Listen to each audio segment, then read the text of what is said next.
Welcome to the Port Charles Update with your hosts, Mish and Mel.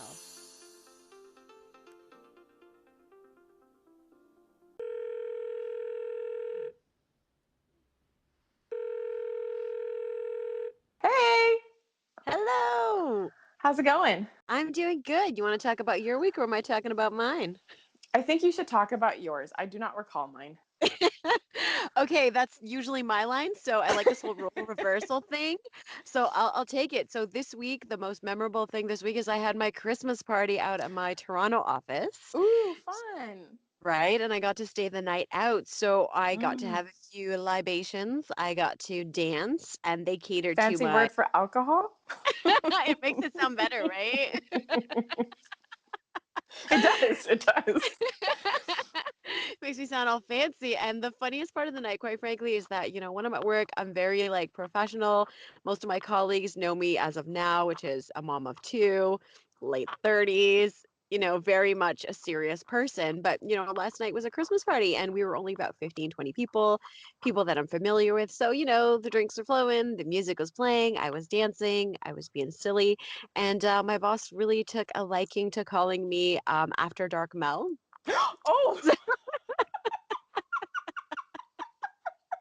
I mean, I know this story is PG, but initially it didn't sound that way. Sorry, it totally is PG. Like, really not a whole lot happening there. So, but yeah, I just thought it was really funny that she thought it was really interesting that she called me actually fun, which I think is quite hilarious. Aw, you are fun. You have to, somebody has to get to know you before they can discover your fun. It's not an obvious fun, but it's there. No, it only took her 2 years to see it.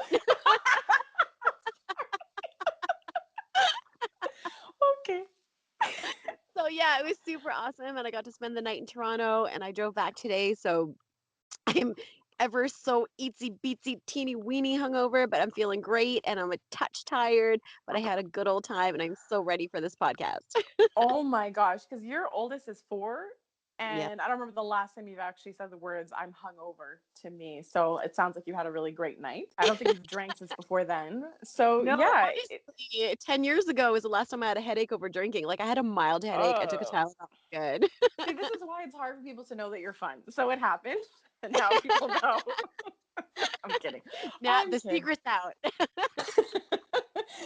So yeah, this week was pretty good. Do you want to get started with, I guess, the biggest storyline of the week, which was Kiki's funeral? Yeah, let's face it. Let's face it head on.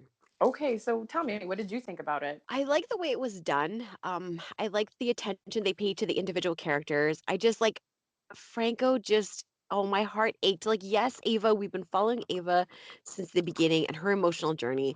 But seeing Franco, because he was kind of like closed off, he's also dealing with like the Aiden thing and all the other things going on in Yeah. his life. And then Kiki was just like he's just kind of shutting down and you're almost wondering like what's going to happen next. But just like the way he was and just how so devastated and what he said, it just like ached me. Like his was like, Griffin is still kind of lost, but Franco's words and his Tell me actions about it. really impacted me the most during all of that. Yeah, I think he did such a good job when we finally saw the reaction. And honestly, no one could have given a better eulogy than him. And like you said, we got to go through every single person's reaction. But you know what? It was just an interesting cast of characters. And I liked his speech, and it touched a lot on reality. I like the cute little things he said about her. I like the little details, like the sunflowers. I like the analogy around the sunflower. But I like that he addressed the elephant in the room. She was connected to many, many people who did not get along with each other. But in that moment, I feel that he unified everybody. And he really did pay tribute to Kiki, which is not something Ava could have ever done. I mean, she is the mother, and it would have been too hard for her to get up there, but she would have never been able to do that, to honor her. And I think at the very least, we have one portion of the funeral where Kiki was actually honored. That's what I was gonna say. You took the words right out of my mouth because if Ava went up there, as much as she loves her, every time it comes out of her mouth, it's well, not misconstrued. She like legit says and Yes. makes it about her. Like, It's like you try to give her the benefit of the doubt, but it's because I think part of us is still at the initial reaction because there was fragments of this vulnerable Ava, and for a short moment we all felt really bad. But honestly, I think it's past. yes, so true, so true. Oh my God. Yeah, it is. But I mean, there are some still speckles of of lighter moments and moments where you can sympathize with her. And the thing with Ava is it really just depends on who she's around and context in terms of whether you feel for her or root for her. As long as basically she's away from Carly and Sunny, you tend to somewhat root for her depending on what the situation is. But I have to admit, I thought it was really sweet, touching moment between Michael and her I when he agree. went to her penthouse. He's so like Jason in that way. Like he just has this like calm, comforting way of just like saying the right thing and being able to put things aside to be in the situation and make that other person feel better. He's focused. He's got the eye on the prize and he can Mhm. really focus on what's most important in that moment. And I thought it was really sweet. It was so crushing though when Avery started asking about Kiki.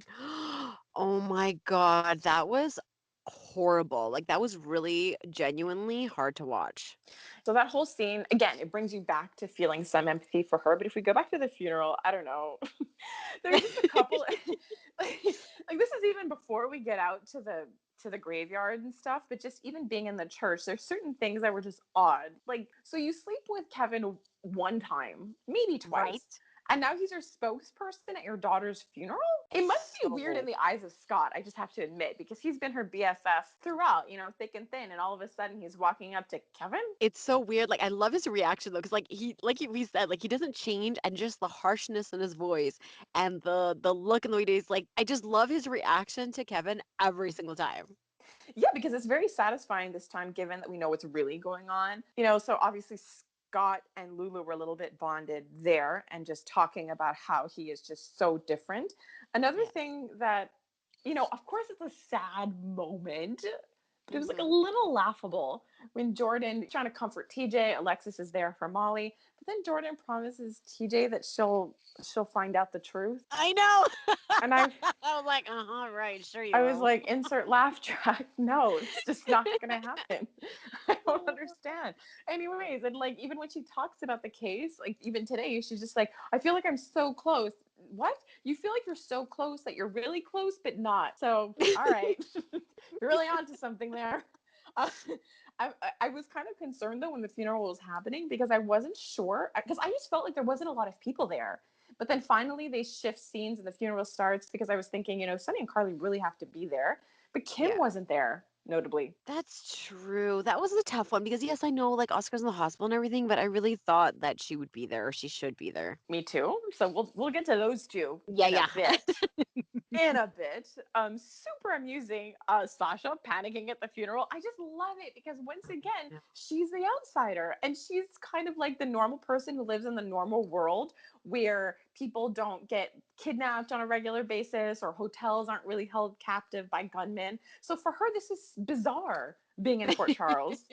And it's just so hilarious to watch her freak out more and more. I do very much enjoy that. Like, you know how I felt about Sasha when she came on the scene, but I do like the part that she plays in bringing the real world perspective Yeah, to a poor Charles world. I think it's really, really funny. And another, for me, a standout moment at the whole church. I mean, it was small, but Elizabeth consoling Griffin. Oh, I didn't even pick up on that. I mean, look, I honestly think that she's relatively solid with Franco. I think it seems like a very solid relationship. It's just a long time ago when Griffin did come on the scene, Hmm. Franco was jealous of the two of them. Really? Yeah, so he was very, he would go talk to her in the hospital. He knew her, and he was just a little bit jealous of that. And I think there was even a point where had Griffin had come over, and I can't recall why, to see Elizabeth, like back in the day. So there was a few things that kind of bugged Franco about him. Not to mention now everything with like Kiki and Ava. Griffin is even more not so much his favorite person. So I just thought it was Mhm. interesting. I realized later after rewinding that I think she was just wiping a tear, but she was all up touching his face. Well, wouldn't you be? Yeah, I'm like, oh my god, let me console you. Oh, there's no tears. I still think I should be touching you. So I think cute. like like back in the day, or like those romantic comedies when like, well, romantic comedies not really, but when the wife dies and like all the women are there like bringing casseroles because he's like the multiple bachelor. I felt like it was like a mini version of that, but like I said, Yeah. I don't know. Like Elizabeth seems in a relatively solid place with Franco, but again, that little moment she had with Griffin, they're coworkers and they're friends, and they both cared about Kiki. But again, there is a teensy bit of a history there. Interesting. We're gonna A keep our subtle eyes one, on that. a very, very subtle one. Okay, so we're in the church and then we move on out. So obviously, all hell Oh, is gonna break loose the moment we see scenes where Ava is just sort of at the gravesite, and then we hear Carly go, "I'm gonna go visit Morgan." Of course, she's going to walk yeah, of through. course. For sure, she's gonna walk through. But even before we get to that, I just felt like, to me, it struck me when she started trying to be antagonistic to all the people that were at the graveyard before Carly had arrived. I just thought it was an interesting image to see Ava surrounded by a ton of men. I just felt like it kind of captured who she is. There's a vain part of her that came out a lot with Kiki. She spent so much time being vain and jealous of her daughter, and it kind of explains to you why she just doesn't have any female friends. Like the closest thing she has is hanging around the Metro Court, and when something good happens to her, and hoping to run into Carly and Her share it with her frenemy. frenemy, you know? So I mean, Exactly.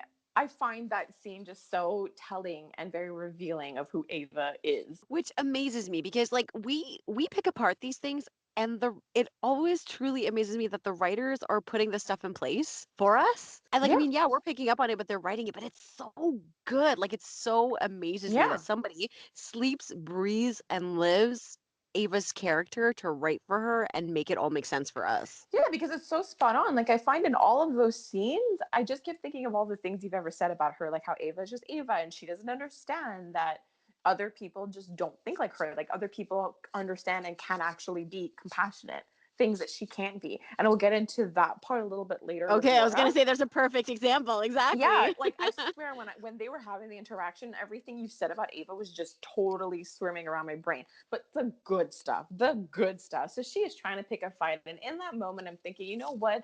This is Ava picking a fight rather than being sad. And anger is very powerful. It makes you feel powerful. So I'm thinking, you know what? This is so Ava to do. It's just I was wrong. And Kelly Kind was wrong. So on Instagram, Kelly Kind wrote this: Mom compassion will link the adversaries. And I truly, truly thought that because she was picking on everyone and she kept on asking, is it my fault? I deserve this. You all think that. And I kept thinking, if the person that hates you the most tells you to your face because she knows what it's like to lose a child, it wasn't your fault, and no, you did not deserve this. I felt like that would be somebody she would actually believe. But that's not what happened. And a lot of people knew better than me because, as you know, I am not good at predicting what happens next. So MB Poupe said, Carly is a fighter, so it will go down. They knew. And then Licorice Lucy 24 said, in my book, Ava deserves whatever she gets in the way of being told off, as we know Mhm. what ends up happening between her and Carly. But the same person says she's a great actress. So I think that's amazing. The concept that you are not necessarily rooting for Ava. You may not like the character, but you understand that the character is separate from a real person, and the real person is actually doing a great job as an actress, because not everybody knows the difference. And a lot of the actors on GH right now, some of them in particular, are getting a lot of hate. Again, just a small reminder, and I think I love how this person seems to really get it. We can hate Ava or any character on the show, but they're fictional.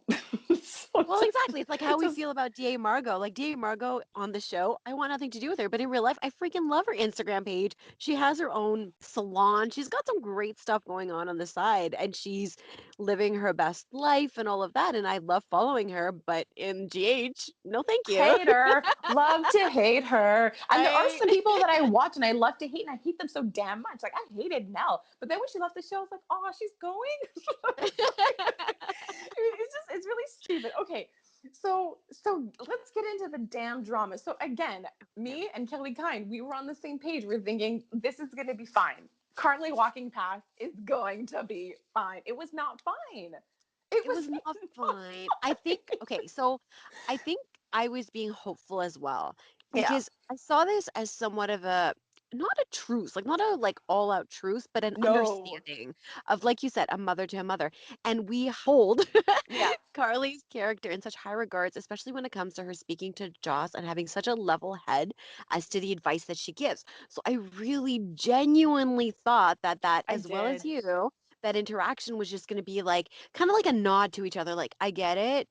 You get it now. This is an unfortunate situation, but let's just like put this behind us and just like deal with the raw emotions of what it is to lose a child. Well, I just figured it would be, a moment at a time. That Exactly. fraction of a second, and then everything would be back to normal because I wouldn't expect anything less. But it didn't happen Oh, that yeah. way. And I got to say, it was really super entertaining. Disturbing, though, because there's a point where you It just get so was. furious. But my favorite line is after Ava pushes her into the dirt, Carly goes, "You're insane." And then Ava, the delivery was to die for. Okay, Ferncliff. And I just couldn't stop I I laughing. like I gasped. I was like, I can't believe she said It was so good, but once again, who is the one who let it go that far? Oh my God. Mr. Creepy Creep is just too much for me. I'm sorry, but I'm just so shocked that when he was like, "Oh, it's healthy for Ava to like work out her grief."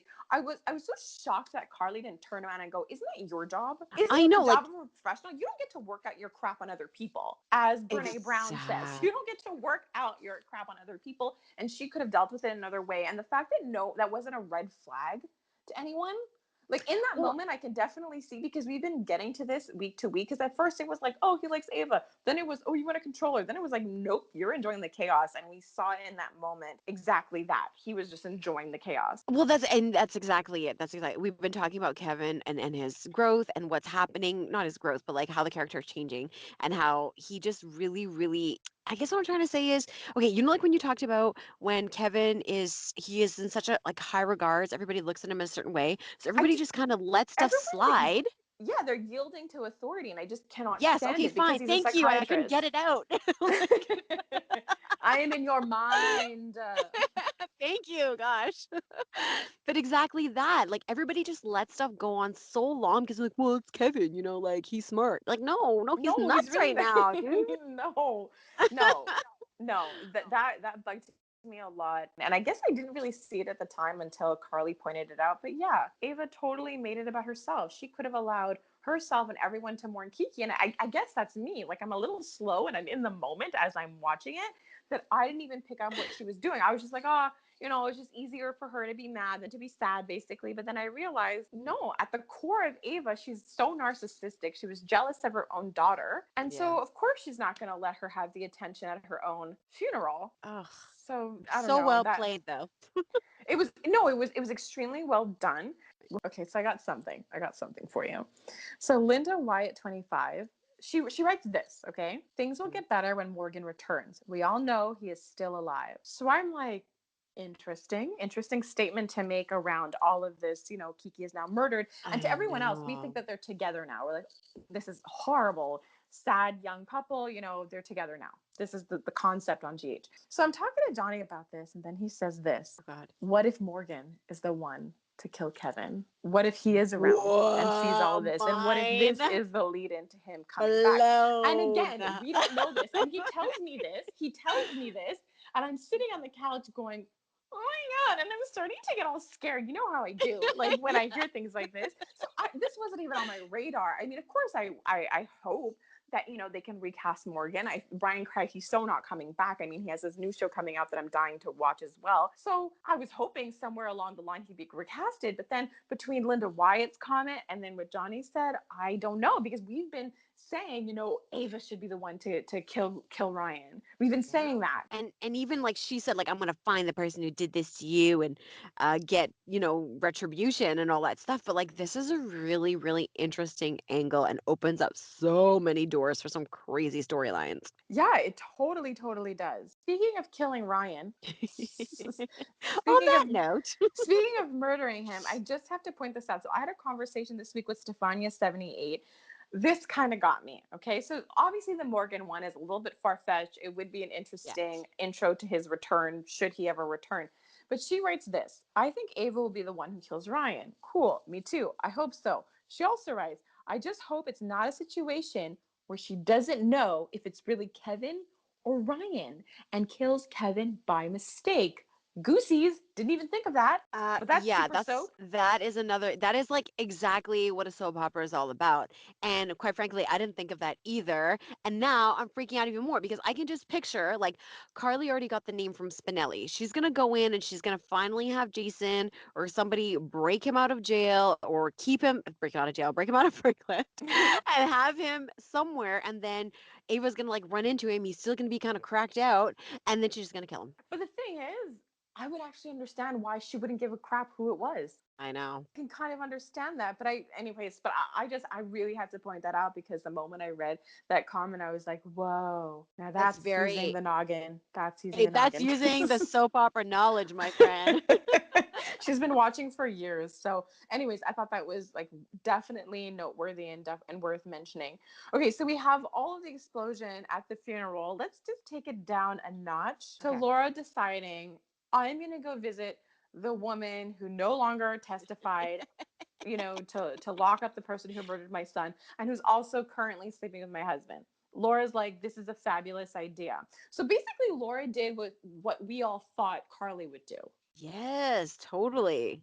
Totally. Okay, she shows up. So this is where I realized that everything you said was right. Ava just assumes everyone is like her, and she assumes that everyone is thinking the worst of her. So I don't know. Mhm. I don't know. Obviously, Ava thinks the worst of herself. Yes. So it just what kind of gets me is that with Carly, you're like, you think we're even. It's an eye for an eye. And then she says, Laura, now you think we're even I because, know. and I'm just like, how many times were you indirectly involved with somebody else's loss? Like, geez. I thought the same thing. I'm like, wow, this is a familiar line. What is For happening some, right now? for someone to have a pattern, it's a real weird one. But but things calmed down between them, and she actually got it. She actually understood that Laura was simply being compassionate toward her and really putting everything aside, just like Michael did. Yes, that's true. Like it's always very interesting to see her go from like 100 to 0, like seeing her all Yes. defensive and angry, and then seeing a touch of her softer side. And you see that it's there, and you see that it exists, but it's very fleeting. It's like momentary. Exactly, and it's so good. So that's the thing. Like I said, I root for Ava in really context-specific situations, and it happened to be one of them. So when she's talking to Laura, and Laura's like, "Okay, you've been having an affair with my husband," and I'm like, "No, no, no, no, no, she's super innocent." And I'm just, and I hate that in soap operas when they keep cutting off the other person. I'm like, just Yes. let her explain it to you. She wasn't doing that. So I mean, it was interesting because it happened. Like Ava actually got the sentences out, and Laura seemed to believe her, and Ava seemed to believe Laura's concern. Like even though initially she felt like, "Oh, you're warning me off Yeah. your husband," it seemed like she believed her a little bit. Yeah, I thought that was interesting that she kind of had this look that she's going to keep it kind of in the back of her head or in her back pocket or whatever. Yeah, but one thing that really bugs me with regards to Ryan slash Kevin, why on earth does Carly keep telling him about her research into the, Oh. the, the patient or whatever? Why does she keep telling him? He has literally acted unprofessional, completely inappropriate. He has grabbed her arm like he did when they were talking. He has yelled at Hmm. her. He has snapped at her. And she's just like, I'm going to keep talking to this doctor person because this is super normal. I know, I think it's weird, but I think it's a lead in. Okay, so maybe it's a lead in because he keeps hinting at the fact that Carly's next. Even in the beginning, it was always about Carly. When Mary Pat, got murdered, it was about Carly. So it's Yeah. like, do they keep showing us this conflict so that when it does come down to it, is he going to have her hostage or being close to doing something when he gets killed? So I don't know if it's like a preamble for something Mm. because I do think it's ridiculous and kind of out of Carly's character. Like she's a smart person. She uses gut instinct. Her character is very instinctual and she just seems to be going about this all wrong. Okay, so I saw her on Facebook Live and she was talking about Mm. her character. And you know how she had seen who she thought was Kevin really fleeting down the hallway when she's at Yes. Ferncliff? So, Yes. what she says about her character is this. She said that because it was so fleeting and she was so drugged up, she's almost not sure it's happened. So, it's almost like she every time she's about to, she just goes, "Oh, no, no, no, that's kind of crazy." So, she's dismissing it due to the fact that she was heavily sedated at the time. Huh. Interesting. I don't know. Like, I don't know. But she does have the name. So the thing is, between like Carly has vital information that she doesn't realize. and Yes. Laura has some. So honestly, I really just think it's going to be a team effort, because I think once Carly shares the full name with Laura, it might ring some bells with her. And I agree with you. I totally think there's going to be some kind of crazy conflict between it. It will come down to him somehow going after Carly, and that might be the thing that really helps to bring this all to an end. But it's just like Ooh, I felt like I felt unsafe for Carly when he was just yes. like, "Oh, you're the only one who knows," and then the moment she goes, "And Sunny, of course," and I was just like, "You can't touch Sunny." So Why? that made me feel I safe know. again. Okay, what is interesting though is when you said that, this like whole scene popped in my head of like, let's say he's holding her. The idea of a Morgan coming back is very interesting to save his mother. However, it is equally as interesting that Ava would kill him to save Carly. Yes. To be honest, as much as I think it would be super exciting to have Morgan come in, I do love what you're saying about Ava, because it would be so messed up. So Right? messed up. Like I just think it has so much more if it was Ava who avenges her daughter and saves Carly at the exact same time. Yeah, I and think like that Ava's would be not I think that would be really humble. cool. Yeah, she's not gonna be like, oh, it's okay, I just like saved your life. She's gonna like lure that over her head. It's gonna be about the Yeah. daughter. Like there's like oh my God, yeah, yeah. That would be very, I very think that cool. would be super cool. That's really, and the thing is, everything you say tends to kind of come true. Not so much the things that I say. Well, I mean, So like so far it's been really interesting, but you never know. we'll see. We'll see. Okay, so that was a really big storyline, and we've just chatted about it. So where do you want to go next? Do you want to like do something a little bit lighter? What do you want to talk about? Yeah, okay, so we can do a little bit lighter, but still kind of like that stuck out to me this week out of all the stuff. I mean, not the heavy stuff, Is but it the Finn? date. No, actually, the date with Chase and Willow, and Yeah. the like how that started out, and how that may lead into her backstory, and how nervous that she was, and quite frankly, on her first date, I want to go to a guy's place anyways, but whatever. Yeah, that That's that just started me. out really bad, but at the start of her date, she did meet him at the police station. I just have Yeah, to point out that the interaction between Chase and Finn was just pure magic. I yeah, just it love it was together when he comes in and adorable. realizes it's a date, and he's like, "Do you think you have this all under control?" Probably not. It was so sweet. It was so sweet. Yeah. So I just felt bad because, well, Chase is a little clueless. He's trying. Yeah, He's trying so hard. Like Michael wouldn't even try. He would just do everything right. yeah, So Chase is trying, and she totally blows up. And the poor guy. And this thing is, I totally get her point. And what I really loved about her too was that when he did find her, she did make a point of being like, "Did you really have to put the sirens on?" But she did all of that knowing that maybe she could have been wrong. So I like that openness about her. That she was right to freak out. It was a little bit weird for her. It touched yes, on her boundaries. And you're right. It might really give us a hint on her past for her to have that strong of a reaction to the situation, rather than more curious, like, we're eating here, what's going on. But yeah, exactly. so her reaction does suggest that maybe this could be a hint for us to get to know her a little bit better. But I love that she was open to, like, okay, well, maybe you're not such a bad guy, and maybe it was just a mistake. So I did really enjoy that part. And I thought it was interesting. And Nina's crazy. Like, I love this girl, but when it comes to Willow and Charlotte, she is completely insane. And so she sends a girl a text message when she's on a date. I know, but what I do love, okay, so I just want to reach back to what you're saying about the sirens. So one thing I did like is because when Willow was introduced to us initially and we started talking about her, we found her kind of mousy and kind of quiet. We weren't sure what She's to make of her. not. But I loved how she talked back to Chase. I loved her look when she looked at Nina. I loved her Yes. sassiness that she brought to Willow. Like I was like, I'm gonna like you. Yeah, I'm completely on board. And that's the thing. If she does happen to be Nina's daughter, she will have to have more of that strength and more of that attitude. Yes. Which is, I think, like Nina, she'll have a very spotty history. Um, but I did like the anger on her. It looked really good. And it definitely was better than the mousy version of her that we were first introduced to.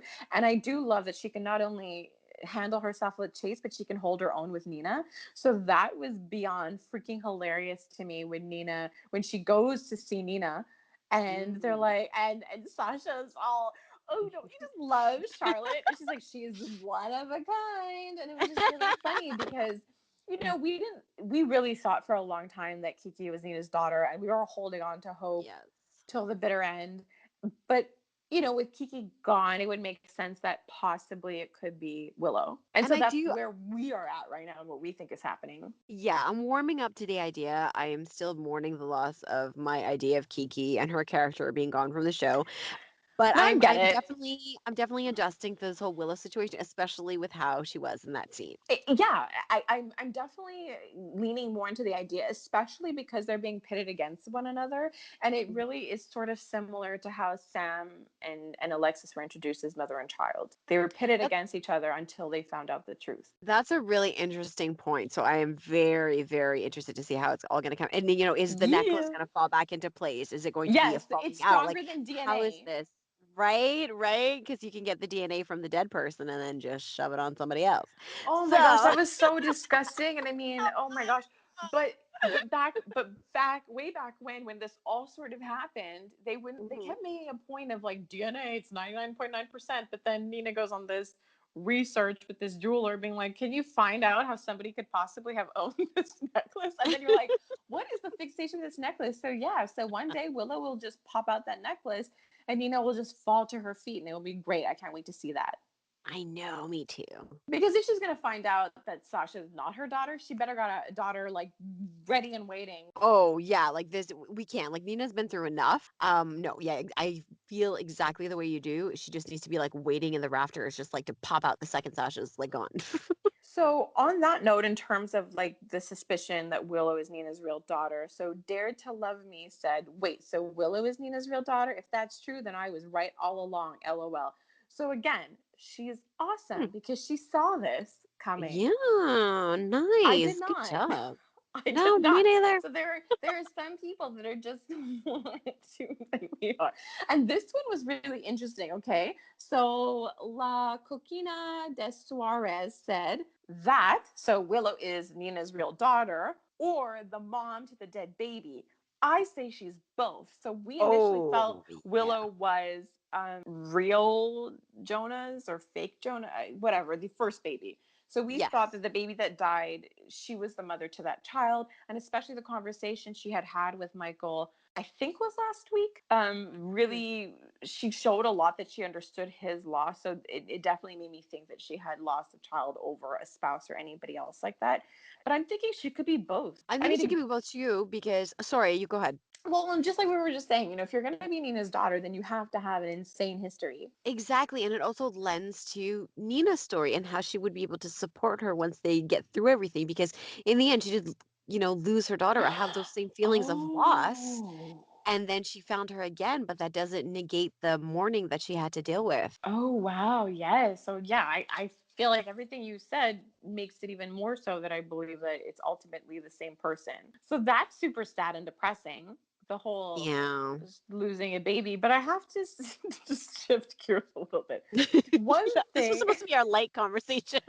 exactly. So, I'm just going to move away from that. And I'm going to say this Fun. one thing we never talked about is how did Valentine find Sasha? Did he hold auditions?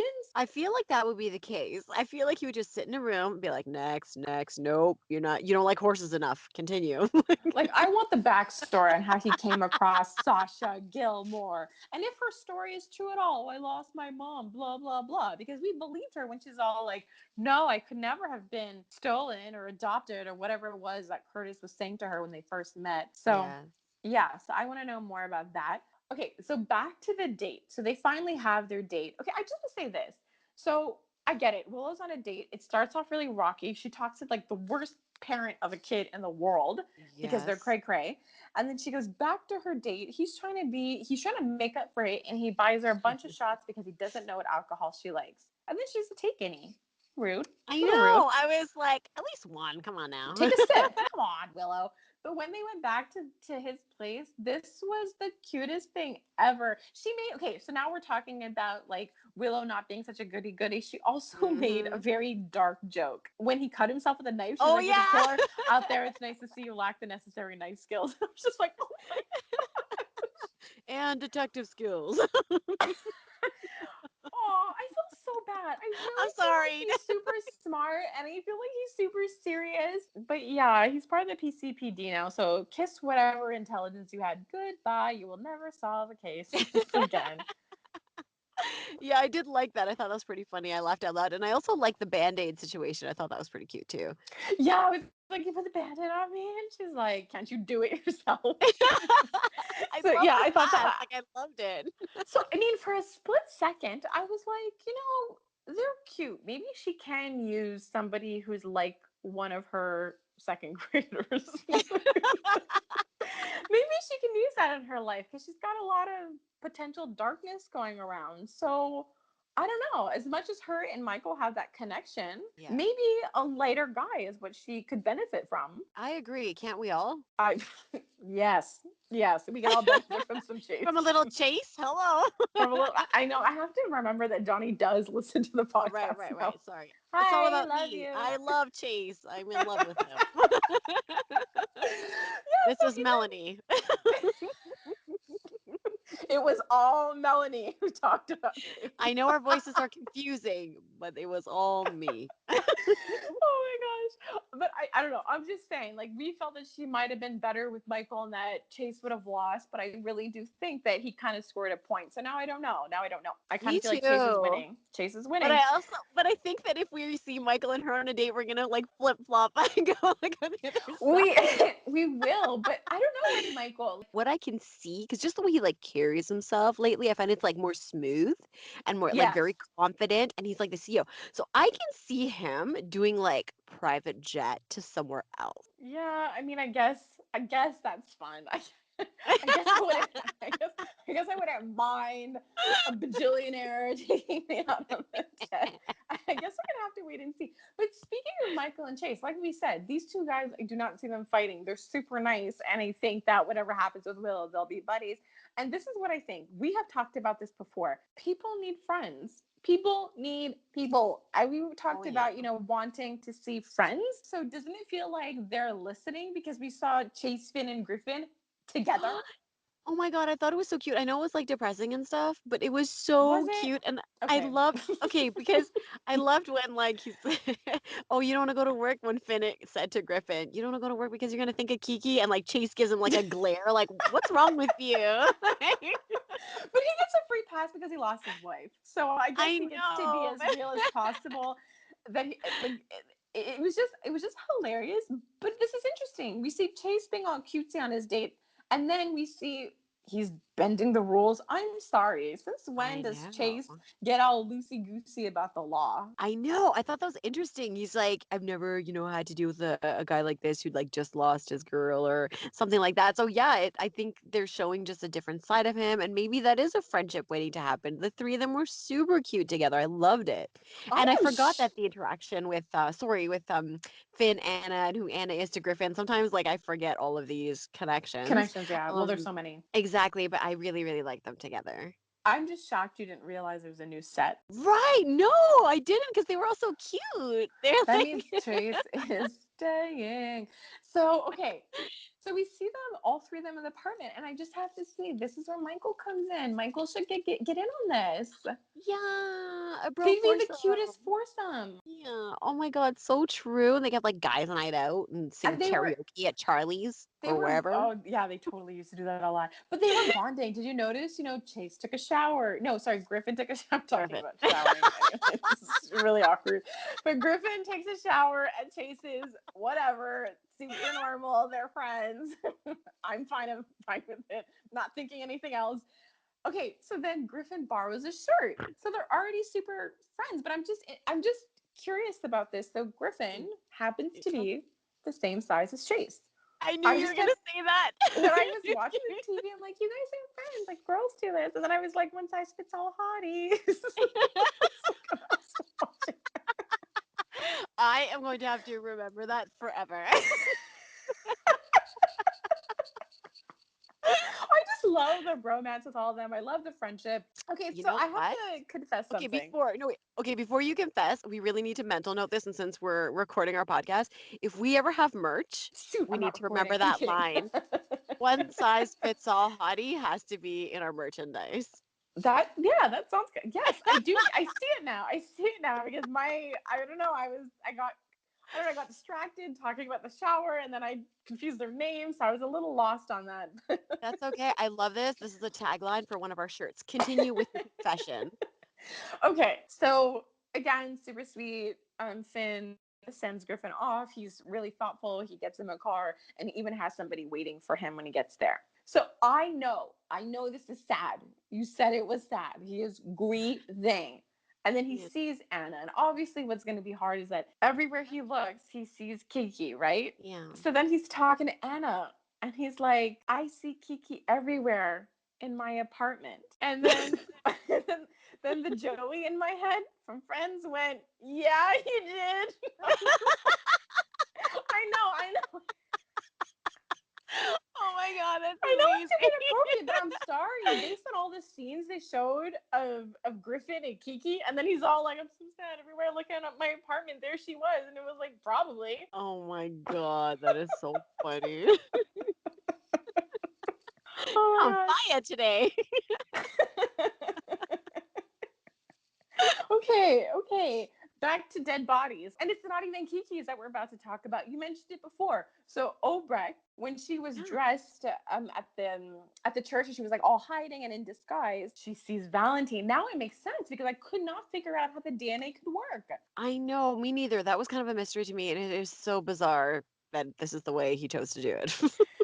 Yeah, so it means it was somewhat of a spontaneous idea, I'm guessing. But now I'm confused. Hey, so we thought that he killed Nina's mother, Well, but that's what from I was what gonna say. but then from what he said is something like you left your daughter. So I don't know. He kind of made a comment to her dead body in the coffin. So Mhm. now I don't know if her death was an accident or that he did it. I have no idea.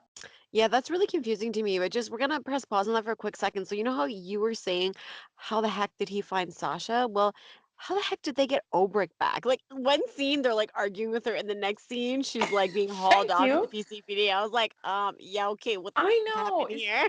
I mean, jumping scenes to me tells me like it just wasn't believable. Like I really do think she's smarter than that. And so again, they're in the interrogation room together, and Anna is like giving her this speech about like putting their differences aside and stopping the cycle. I'm sorry, this whole time I was just sympathizing with Obrecht. I was like, she better escape from jail I because I'm just know, I agree.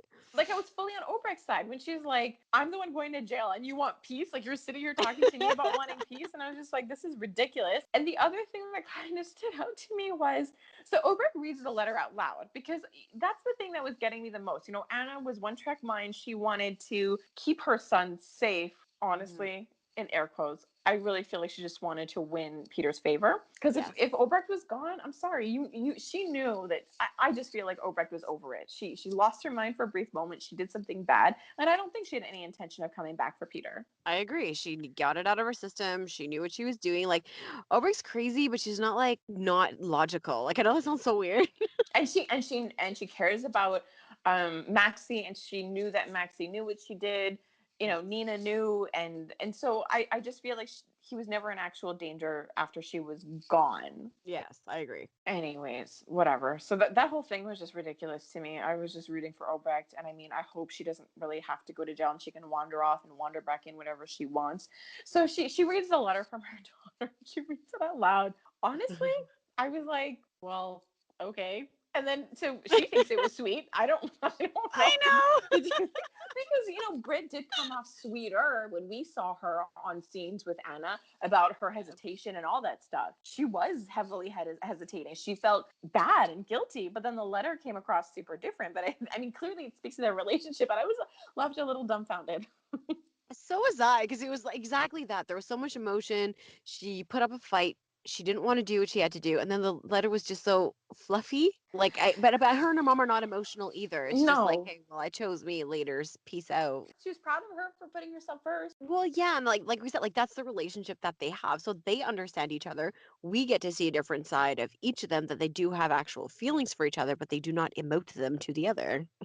No, I guess that was the closest to emotional that we can get. But anyways, like it was just a really cool revelation because when I saw Obrecht, you can tell that she knew that Sasha wasn't Nina's daughter. But right away, you're like, what does she know and how does she know it? Yeah. So it looks like to Obrecht's understanding, there is no daughter. I know. And when she made that face, though, that's when I was like, oh, please let it be Willow. But then the look on her face was just like, what are you joking? Like, there's no Yeah. daughter. So I know. again, so she like her obviously her sister could have lied to her. I still think Willow is her daughter, but that Me whole thing too. was interesting. But Valentine has got to be crazy. Like he has no leverage on Peter. Why on earth would I Peter just know. decide not to testify? I know. Well, based on Valentine alone, like Maxie, I think was trying to make her case as well as to who Obrecht is and why she was doing what she was doing. But still, Peter was the guy in the situation. He was the one in the burning building. Like he needs He to make a decision was. for himself. Right. And I mean, I know that Maxie was trying to make her case, but to be honest, I don't think it really. I think, okay, fine, we understand her motive, but that Hmm. isn't enough for him because he had to, like you said, experience everything she put him through. But when they were Yeah. having that conversation, Maxie and Peter, that's because, we also suspected that Michael could have been a potential love interest for Maxie. And it looks like Yes. right now they're pushing Maxie and Peter together. But then I'm just wondering, is Obrecht going to be that wedge that's always there? Ooh, maybe. Ooh, that's a good point. Yeah, because So they yeah. can't make it that easy for her. Not just yet, anyways. No, so it might be over before it begins. So they might be together, but that sort of ending might be there just from the start. Exactly. Like nothing could ever really begin because of that, really. Not if Obrecht ever shows back up in her life. That's true. Actually, talking about Oberg and talking about awkward moments, there was that scene, and I know you make fun that I was talking about them. So Finn and Anna, when they were in the police station and they finally admitted that like they loved each other on the plane, and then Anna's like, they're talking about the fact that they didn't like get to celebrate their declarations to each other, Mm-hmm. and she's like, oh well, I'm gonna go see Griffin, and then he's like, well, everybody goes. He's like, no, no, go see him tomorrow because everybody sees them on day one, but not on day Yeah. two.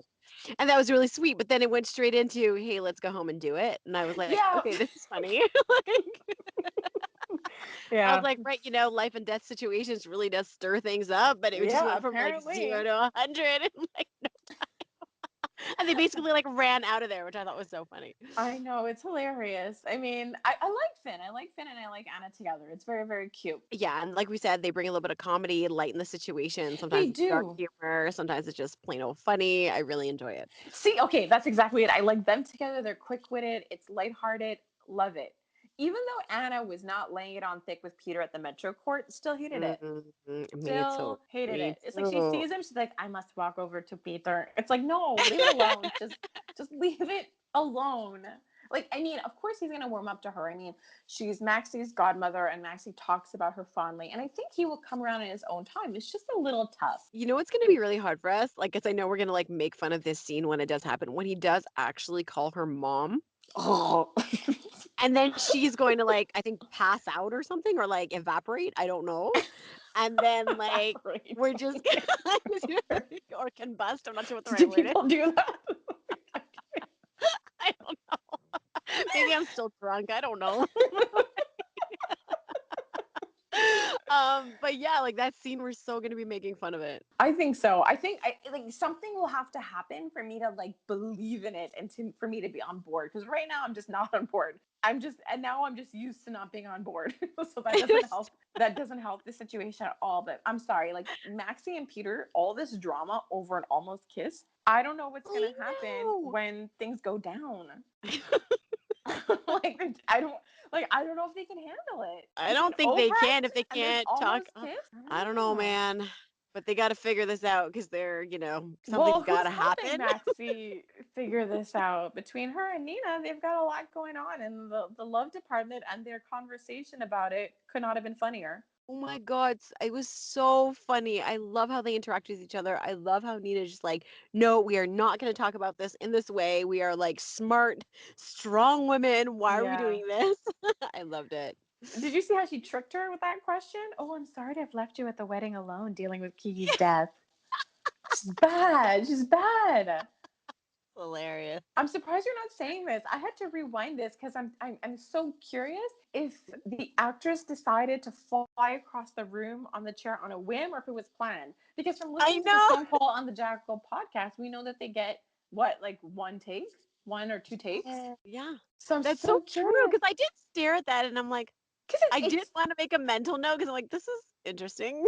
it pops out, and that's the thing. Anything that pops out or feels like it's going against the template of what a soap opera is always so fun and entertaining. Well, it's like the scene where Franco's having the brownies, or he comes into the door, and I think Laura almost like walked right into him, like for real. And she's like, "Oh, hi, Franco." And then they were like all Yeah. funny, and he kind of like, "Oh, hi, how are you?" But it was just, it felt more like human than acting. Like, Okay, since we're talking about the brownies, so he was like I'm confused legit about the brownies. excited. I will let you talk because I'm very confused about the brownie situation. So am I. That's where I'm Okay. at with that. I'm very confused. Very Because aren't you confused. supposed to put the So he didn't marijuana get the in the weed. batter? Like, He didn't get the weed, right? no. So what Okay, were because the I was brownies worried for? because he did bake them with his grandmother or Right. fake grandmother or whatever. And so, okay, so Franco is just genuinely enthusiastic about brownies. So, one, so that's what we understand. He loves So brownies. confused. Okay, and so then after that, he baked the brownies, and so then he's not doing the drug deal. When the doorbell rang and it was Lulu and Charlotte, I was just like, "Oh my god, is that Cameron's drug dealer just showing up to the I know. house?" I was so scared because I just figured he'd get into some real trouble. He's been so angelic the past while that I was like, "Is something gonna blow up in his face?" But then he canceled the drug deal, and I'm just like, I don't know what's happening with the brownies. Because I'm like, Very this is dangerous. Whether Franco has them, the kids have them, somebody has them, he's going to be found out. And I mean, he must know that he left the house without the brownies because he went to see Oscar and he had no brownies on him. well, I mean, exactly. Like, how do you It's not know you don't have brownies? And then he's gonna bring them to the bake sale. But I'm like, the comedy that was ensuing in my brain of Franco being all hopped up on brownies and bringing it to the bake sale that doesn't exist, but people buying brownies. Like, it just like I was so confused. I know. I mean, I'm. Hey, what I find hilarious is, first of all, when the concept and the topic of weed came up in the first place, like when Jocelyn bumped into him, I'm like, yeah, that's what all teenagers do. They talk about weed. They talk about how weed can be helpful, and then they go look for a legal dispensary. That's how that works. Welcome to 2018. And I guess, and I mean, it is legal here now too. And so Yeah. I was like, okay. And then later on, when he texts somebody, I was like, okay, I sure, know, let's pretend that's how teenagers speak, but that is more what I expected to happen because that's more Yeah. logical. That one of them 100% would have known somebody at school. And then I love the symbol, like the emoji. Subtle, but I was just dying of laughter because he's trying to organize this exchange, and then his mom calls, and I was like, and then I love how they display the text messages with the younger ones, and then they put the phone call of Elizabeth of his mom coming in. I was just like, oh, it's so Elizabeth to ruin a drug deal. So lame. He ruins I everything. know. That's what I was thinking. It was really funny. I thought she could have been nicer to Cam about coming I home. Like, obviously, it would know. have interrupted. I just feel bad because I admit she's not my favorite person, but I do enjoy not liking her. It's one of the perks of watching the show. But they also That show her in this light. Like, Elizabeth is constantly exactly. showed, like, not interacting with her kids, sending them to the vending machine, or constantly arranging childcare. So true. But what I did love, and I really felt for Cam's point because he was running around this whole week, like, he went to go see Oscar. He went to go see Julian to save his job. He's trying to get him some magic Yeah. brownies. And then there was the interaction with him and Laura. Honestly, it was so amazing and so needed for him because she like actually asked him, like, how are you? What are you Thank thinking about you. Aiden? Like, I like spending time with you. We don't do it enough. Like, yeah, let's bake. Like, she had like actual human interaction with him, with his interest and him as a human being, as a big brother at heart. Yeah. And They he needed never showed. that. Yes, he's a parent. And I mean, that's the thing. I He has can't. Franco, but that's the point. They never depict Elizabeth. She's had like brief conversations with him. Not many, but that's the thing. We never actually see Elizabeth bonding with her kids. It's usually everybody else.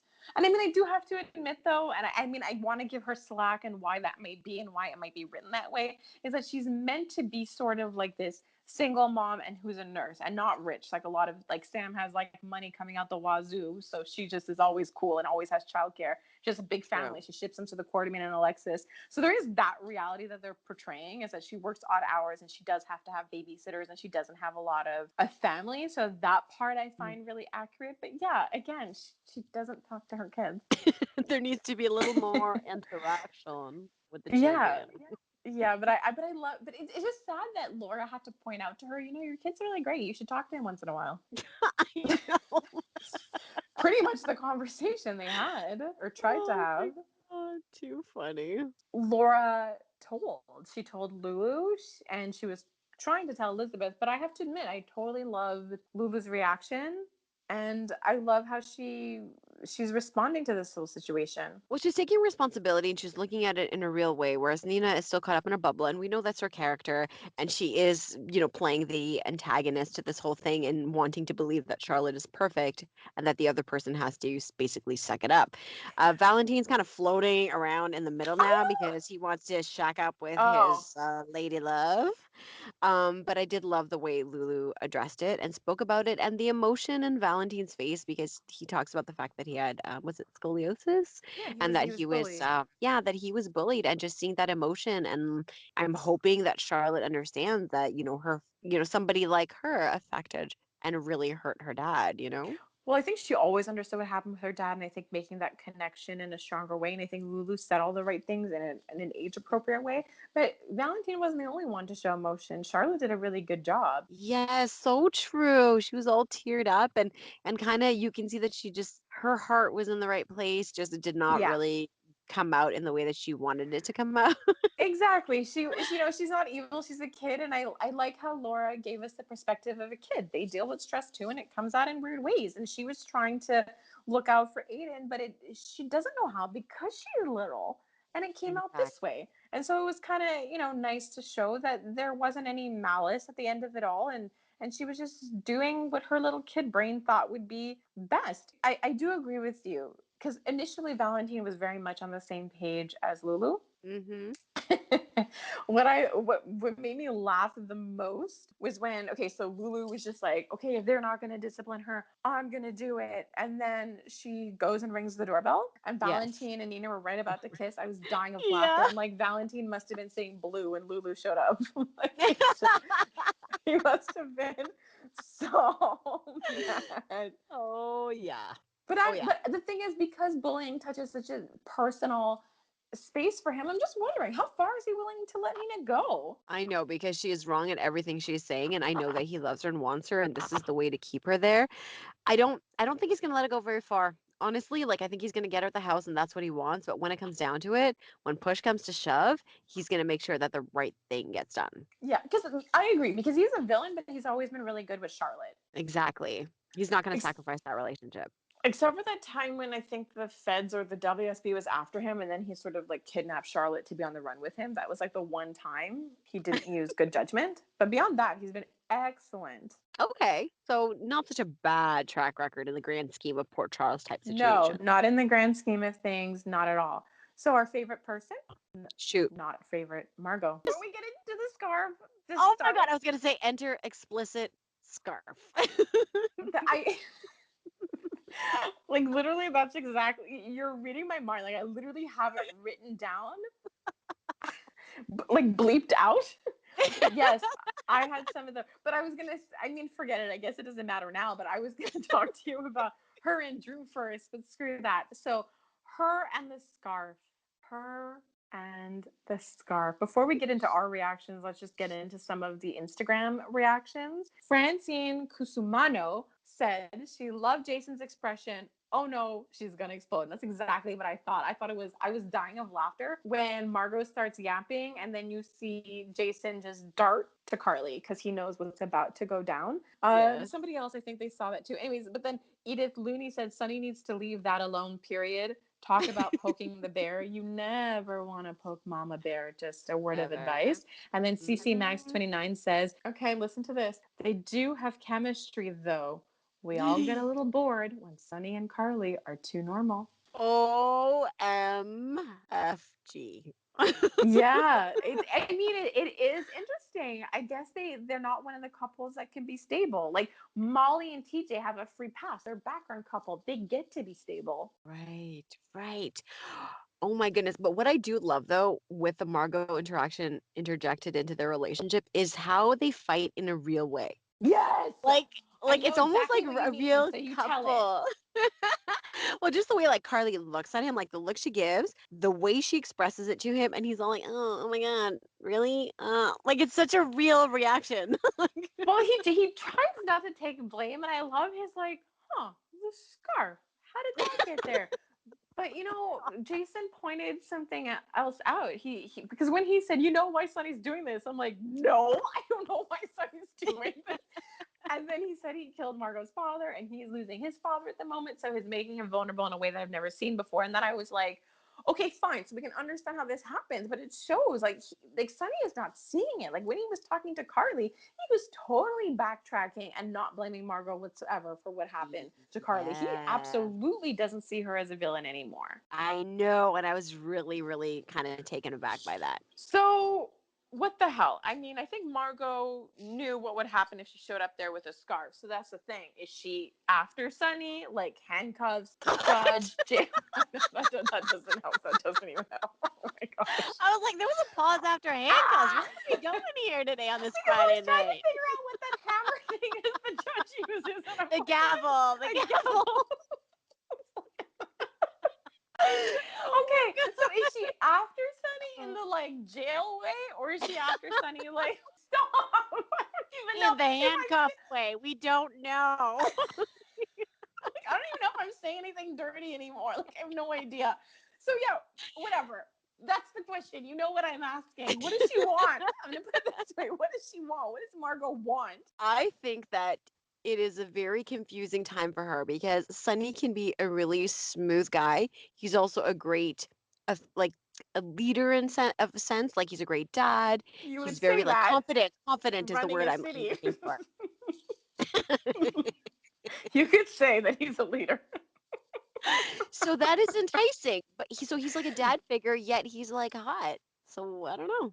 That's what's creepy because I feel like she's like, oh, I want my Sunny fix, and I don't know why. And I'm like, because you need a dad fix. Because I don't I think she know. knows what she's getting from him, and I think ultimately she's getting fathering.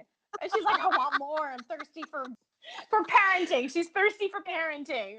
Thirsty for parenting. Got it. Okay, so let's maybe switch a little bit to Ew. her other interactions. Yeah. Right. So, Okay.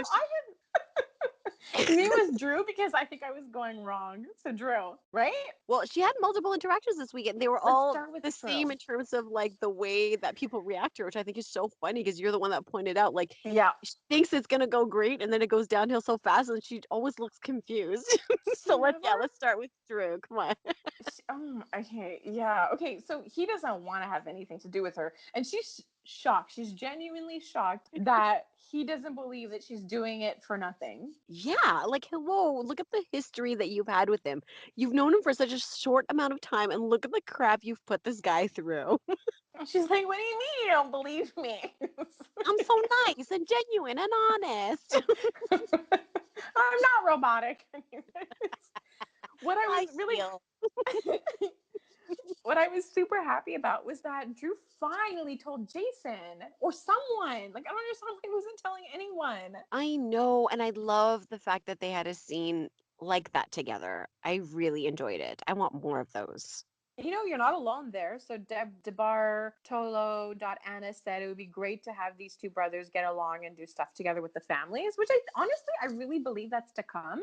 And MJ67 Rice said, I really want them to get along and has been long enough. They need to always have each other's back. Right, guys? I'm with you. I think so too. And you know what?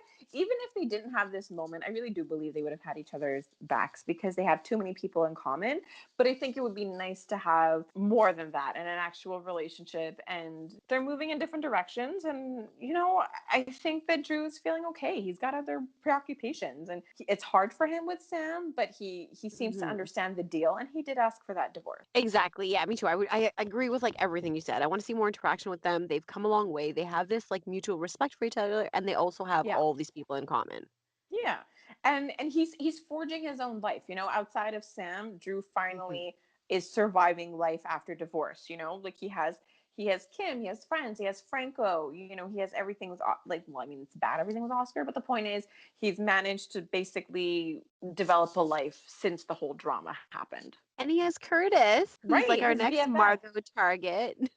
I know that's exactly what I'm talking about. So she's shocked that Drew doesn't believe that she has any goodness in her little black heart, and then Curtis is like, "Just stay away from him."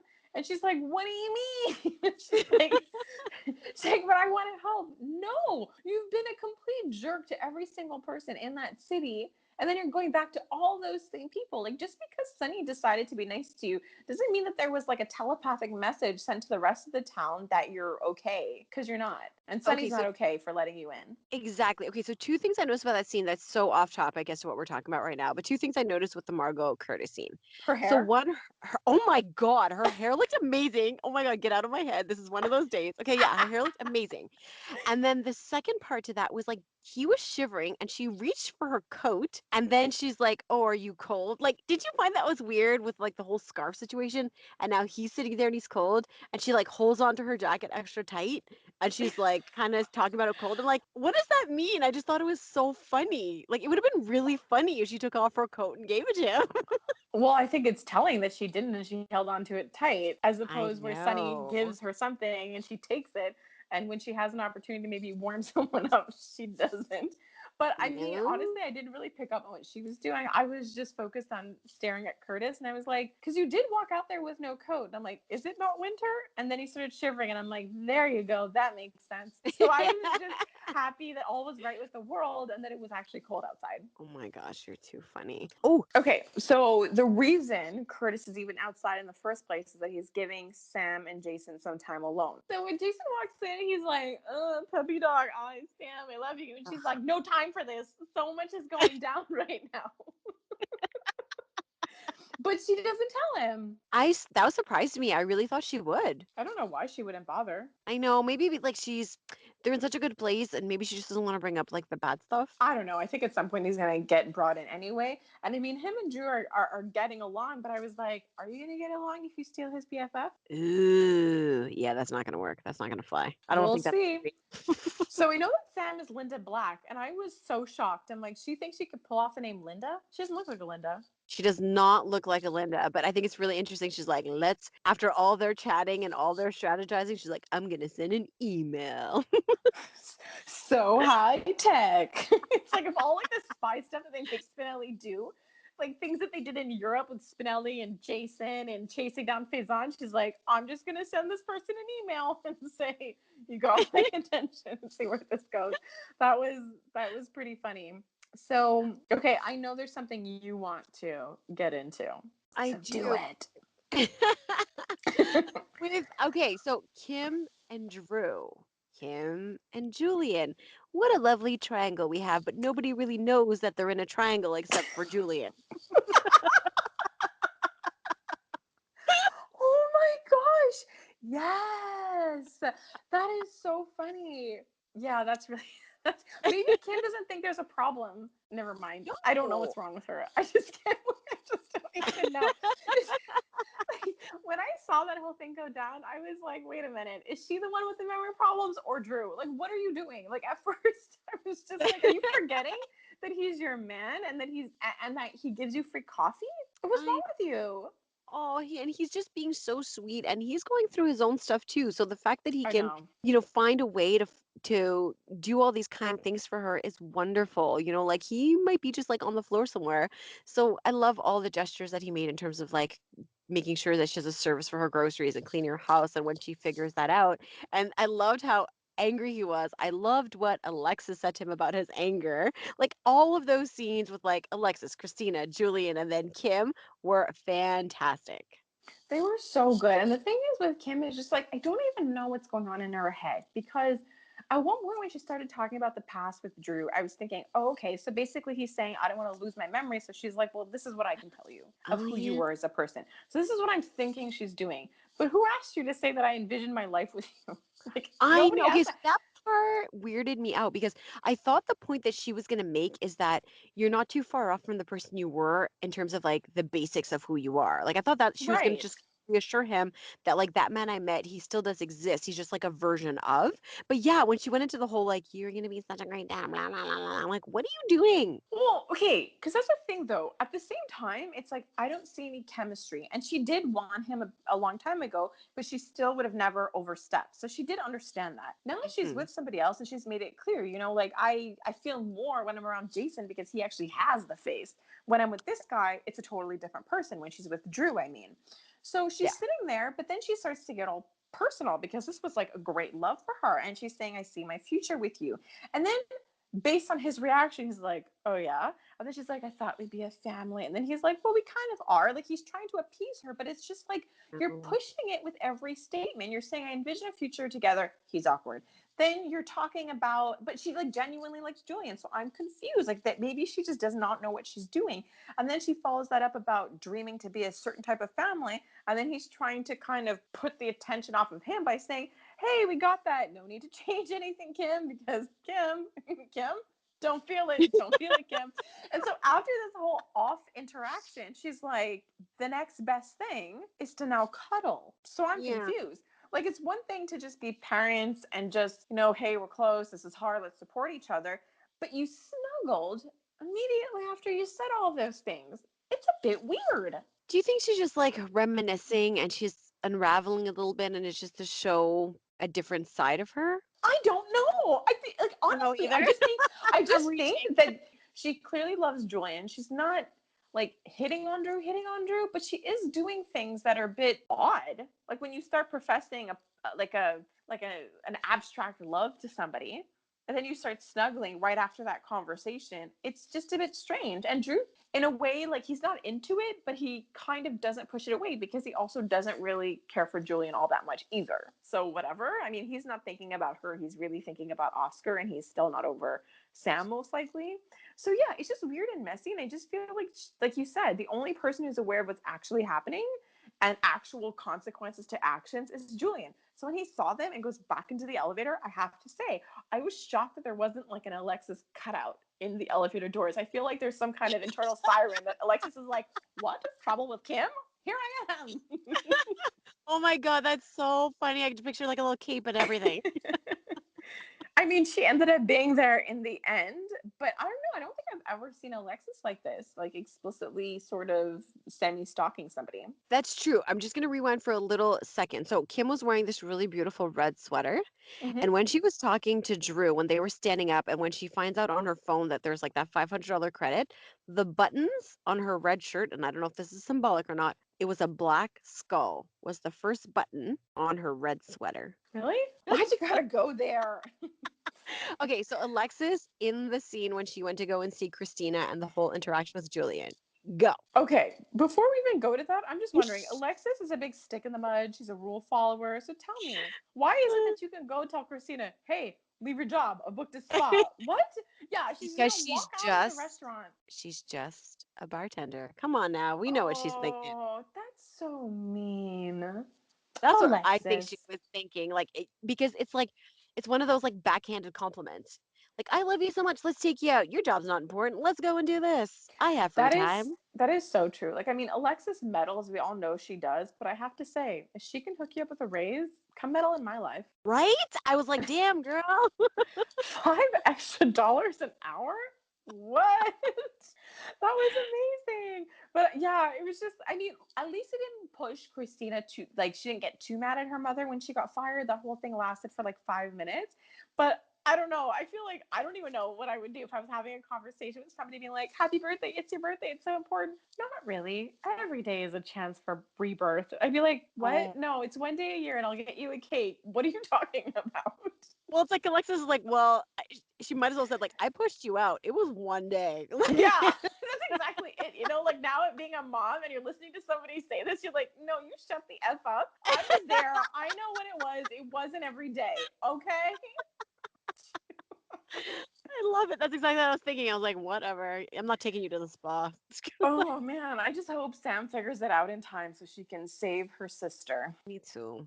Somebody needs to save that child. Yeah. And so, okay, so before we get into like, heavy-ish, well, not really, a little bit of Oscar, but Spencer and Sunny this week. Right. Oh my gosh. They're so cute together. I love when they're just standing outside and how like happy he is to be with Sunny and the whole conversation Oh, because they had it's about his tampering and like, do we need to fix the situation? Wink, wink, nudge, nudge.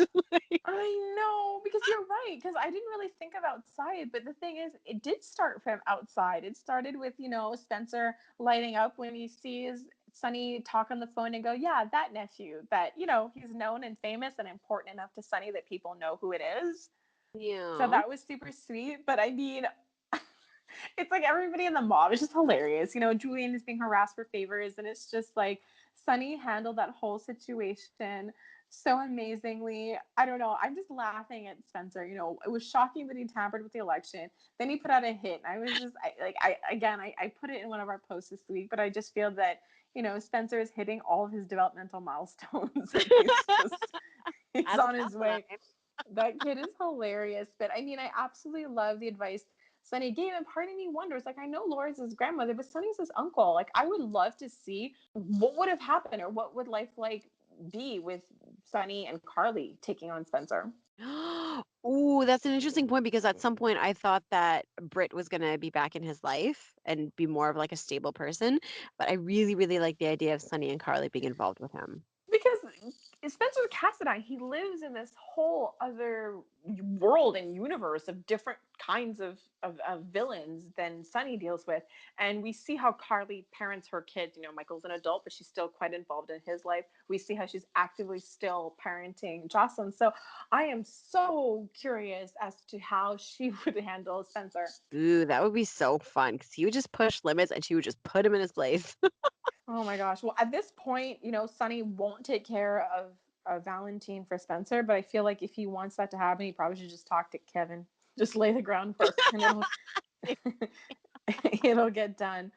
But Kay, I'm sorry, but what got me the most out of that conversation was when Sonny said to him, "All I want is my best friend." What? What? It made me forget all about the scarf. He said that to Spencer. Aw. Seriously, come on. Like, I just have to say this. Like, I don't know if it's always been this way or if this is something that's new, but I just really love the way that GH portrays men. You know, you see a lot of them crying, being open about mental health, seeking help, and also just being really loving sons and fathers. And that was like an amazing example of that, Sunny and Spencer. It's just, they're not just abs with different attractive heads. They're real people. And I love it. I love it too. That's a really good point, and maybe that's why, for all these reasons, that I love this soap so much. And so Spencer wasn't the only kid he kind of like fathered that week. He like also kind of was super sweet with Oscar. I love that scene too because I love how kind of freaked out Oscar was at first. Like, I know. I'm like, he's not coming, and like he's apologizing to him, but I don't know if you were watching back then, but Oscar did not know who Sonny was when he first met him. no, I didn't know about that scene. So when he explained what happened, I was like, OMG. Yeah.